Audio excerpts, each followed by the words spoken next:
Hello! Hi అండి. బాగున్నారా? అందరూ బాగున్నారా అండి? అదేనండి, మరి మనము దేవుడికి నైవేద్యం పెడుతూ ఉంటాము.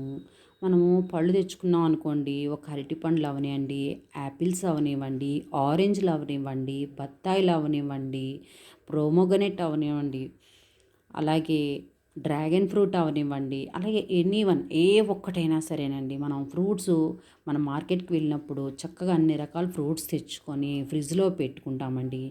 కానీ మనము తినడానికి సపరేట్‌గా ఒక ర్యాక్‌లో పెట్టుకున్నట్లయితే, ఇంకొక ర్యాక్‌లోని భగవంతుడికి మనము ప్రసాదానికి ఉపయోగించుతాం కాబట్టి, అవి మనం ఒక ర్యాక్‌లో పెట్టుకోవాలండి. మనం తినే దాంట్లోని మనం తినేసి మళ్ళీ మరుసటి రోజు మనం నైవేద్యం పెట్టాలి అనుకుని, అదే ర్యాక్‌లో నుంచి మనం తినే పళ్ళలోంచి తీసి దేవుడికి ప్రసాదం ఎప్పుడూ పెట్టకూడదండి. మనము ఒకవేళ గాని పళ్ళయిపోయాయి, మనం తినే పళ్ళే ఉన్నాయి అంటే, మనం తినే పళ్ళు ఎప్పుడు ఎట్టి పరిస్థితిలో పెట్టకూడదండి.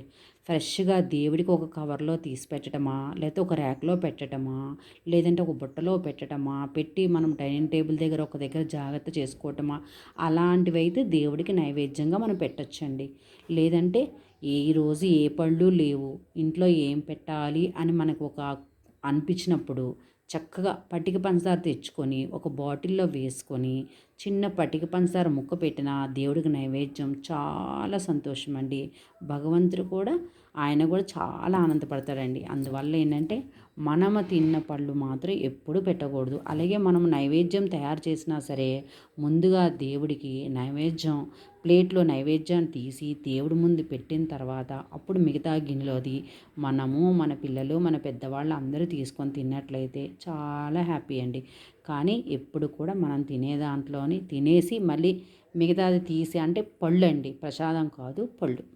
పళ్ళు కానీ, కాయలు కానీ, లేదంటే ఒక్కొక్కసారి జీడిపప్పు, బాదం పప్పు ఇలా కూడా పెడుతూ ఉంటాం కదండీ. ఏదైనా సరే దేవుడికి సపరేట్‌గా ఒక పక్కన పెట్టుకొని, మిగతా వాటిని మనం ఎలా తిన్నా, దాచుకున్నా, మళ్ళీ తీసుకొని తిన్నా తప్పుండదండి. ఇదండి. ఓకేనా అండి? లైక్ చేయండి మర్చిపోకండి. అలాగే షేర్ చేయండి, సబ్స్క్రైబ్ చేయండి. కామెంట్స్‌లో ఎలా ఉన్నాయి నా మాటలనేది కొంచెం తెలియచేయండి. ఓకేనా అండి? బాయ్ అండి.